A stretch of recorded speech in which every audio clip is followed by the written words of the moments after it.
time to time, I like to share things that I have seen at the theatre.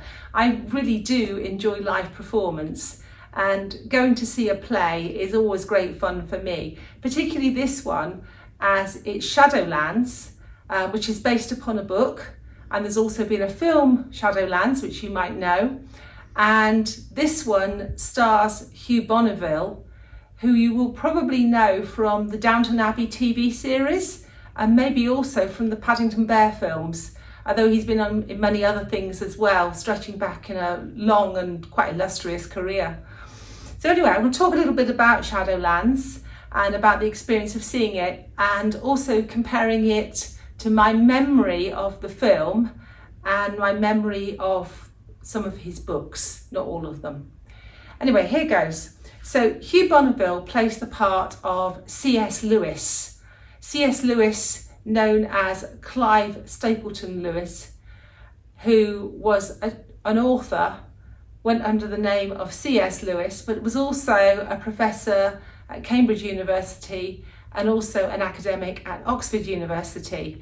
Lived in Oxford, very interestingly, in a part of Oxford very near to where I worked when I was in my very young years. I literally worked a stone's throw away from the house that he had in the suburbs of Oxford. And so there's a little bit of a connection there. Plus also, I am a fan of Downton Abbey. I think I've seen every single one of that TV series, and I have of course watched both of the Paddington Bear films. So there's a lot there, you know, a lot of connection there, and it was really quite an experience to see Hugh Bonneville live on the stage from the 7th row, and it really is something else. When you see somebody on television or in a film, that's quite one thing, and they can be absolutely amazing as he is in all the different roles that he's played. But to see him take on another role, and you know, to be able to see which parts of it are him and his personality, and which parts are him and his skill as an actor, and to witness this actually in live, you know, real time, is really something quite special. So if you are in London and you are able to go to the Old Witch Theatre, I really would recommend seeing this. The other lead part, I knew her less well. We'll just quickly in here just find a couple of little facts about her. She lives in New York. I mean, she was absolutely amazing, because the role that she had to play was something, you know, really very emotional when you're going from being a young, vital person to being a person who is facing death. You really have to be quite some person of acting skill to be able to do that, and to be able to do that night after night. In a live performance. So here we are, Maggie Siff, okay, and she's based in New York, which probably is the reason why I'm not too familiar with her work, because I guess that most of her work has been over the other side of the ocean. The audience were very interesting as well, I might add, because all around us we had lots of American people in the audience who were really friendly. They chatted to us before the show began, and they chatted to us in the interval. They were really, really lovely people. And one of the things they raised was, between themselves, was what did they think about the subtle digs at American culture versus British culture, and American language versus English. And of course, one of the little jokes was that in the play, the child is looking at a book, and C.S. Lewis's brother Warnie asks Joy, who's come over from America, if over there the books are translated. And like, what? I was sort of thinking, what? And he goes, well, for example, The Lion, the Witch, and the Clothes Closet.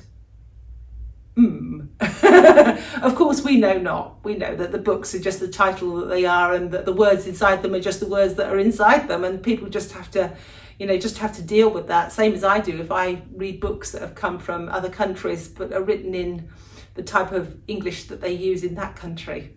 It really is no matter. But it was just a way of actually showing that with the brother relationship, the two brothers living in the same house on the outskirts of Oxford, the elder brother was wondering about his position when C.S. Lewis was getting emotionally involved with this American woman who'd arrived, who then got invited to stay for Christmas, and then eventually moved over to the UK and took up residence in Oxford with her young sons, and then a relationship ensued. So it's an amazing story because it really is about what you might call a confirmed bachelor. He had had a romance in his life before. He had lived with a woman before, a long time in the past. But here he was in middle age, living a bachelor life with his slightly older brother, focused completely on academia in Oxford. And lots of the scenes of the play were about basically how it was lots of men all discussing literature together, and there were no women. In fact, they had very little understanding of how to relate to women, and he got a little bit of teasing when he was involved with Joy, although it was just a friendship at first. It was nothing more than that. She had been writing to him as a pen pal because she was interested in his books, and he had been responding. She had actually published poetry in the United States of America in the past, I think probably mainly prior to having become a mother of two boys. And he found that she could hold her own in a philosophical argument. So he liked that. Academic people do. So they each would write to one another, and there'd be a bit of almost sparring going on where one would put forward an argument and then the other would reply. And when they came together in real life, one of the things she said was, "You always ask a question to which you already have an answer." And that is quite true. That's the style of his writing. In his adult writings, a lot of the time he puts forward a question, like an academic would, kind of like when I was at university. Here's the question, now go away and write an essay about it. And he would put forward a question, and he had the opportunity to be on the radio in Britain in the 1950s, apparently, before my time.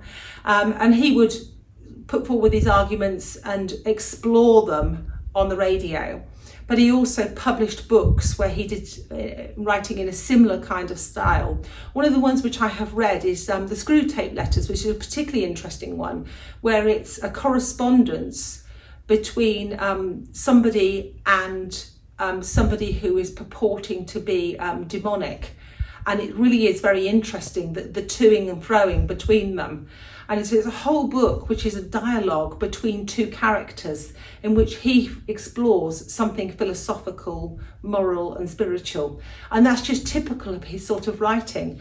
Now, in the play, for reasons of making the play probably more interesting, Joy comes to England, first of all, with her young son, Douglas. In truth, she had two sons, David and Douglas, and they were actually left in America when she made her first visit to the UK. But for the reasons of the story, one little boy, probably aged, I would guess about 7, is with her, and he comes to meet C.S. Lewis carrying the book The Magician's Nephew. It fits brilliantly with the story because in The Magician's Nephew, a young boy goes off to a magical land of Narnia and comes back with a golden apple, which he presents to his mother, who is terminally ill. And he presents her with this golden apple, and she is able to recover and to live. Really, really important as a device in the play, because autobiographically, C.S. Lewis lost his mother when he was 9 years old, and his father sent the two boys from Belfast to a boarding school in Watford, just north of London. And I think these days we would talk about the children having trauma, and a lot of this play, Shadowlands, is about how C.S. Lewis was still, as a middle-aged adult, dealing with his trauma of having lost his mother. And Joy had also suffered loss. She had suffered the loss of a friend, and she had also suffered poverty. So there were various traumas in her life. She also had a situation where she was married to somebody who had an alcohol dependency problem, and the marriage was breaking down. And while she was away in the UK, her husband Bill wrote to her to say the marriage was over because he had fallen in love with somebody else. And this was how Joy came to up sticks from America and moved permanently to the UK and to Oxford to be near Clive, who was known as Jack by all of his friends. So a friendship at first ensued between Joy and Jack, but she had a problem. Immigration, and of course that's very current in today's world. So she wasn't going to be able to stay in the UK. Quite how she hadn't thought about this, I don't know.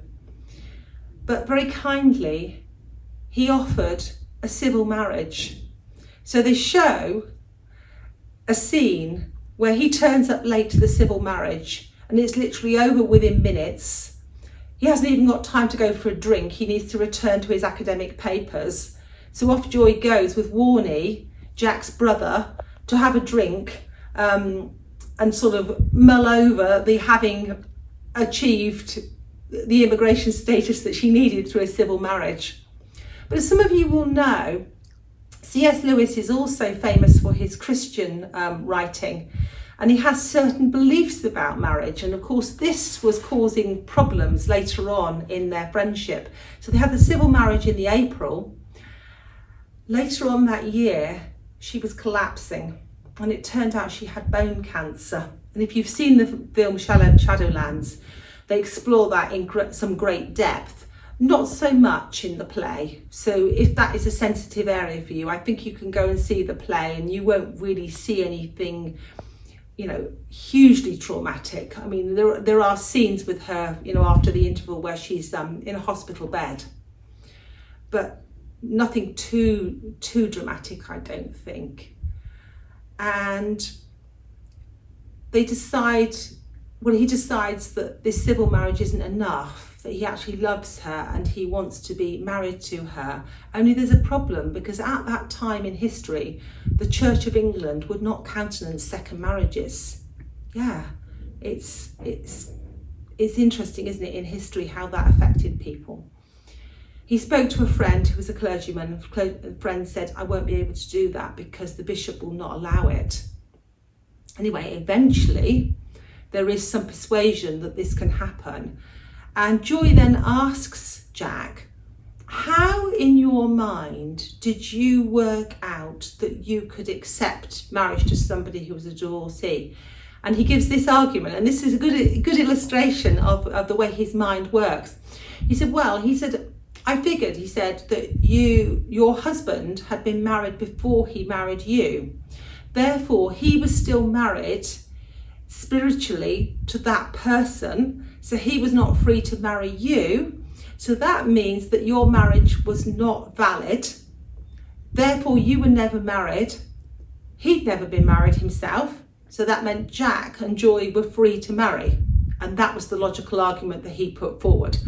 Make of that what you will, but that was his argument. And that's a kind of interesting thing about some of his writings, about how he works around things philosophically. But I want to just very quickly come to the bit about the children's literature, because most of you will know his work through the Narnia series, particularly The Lion, the Witch and the Wardrobe, not the Clothes Closet. And all of those books are allegories. And they really are more than children's books. I think I read the first one when I was 7 years old, and I later on read all of them to a family member who was a child at the time. And as an adult reading those, I began to realise there's a lot more to them, that they're not just children's literature. Because he was an expert in Renaissance and medieval literature, history and philosophy at academic level, he's put a lot of those thoughts and concepts into books for children. And I think they're really worth looking at again as adult readers. Yes, they use children and they use fantasy lands and things like that, but he's actually telling a story about something very big using very simple illustrations. So I know some people are fans of Narnia, so if you are, put that in the comments and maybe we'll have a conversation about that. But certainly go and see Shadowlands if you're anywhere near the Old Witch Theatre, and particularly if you like Hugh Bonneville.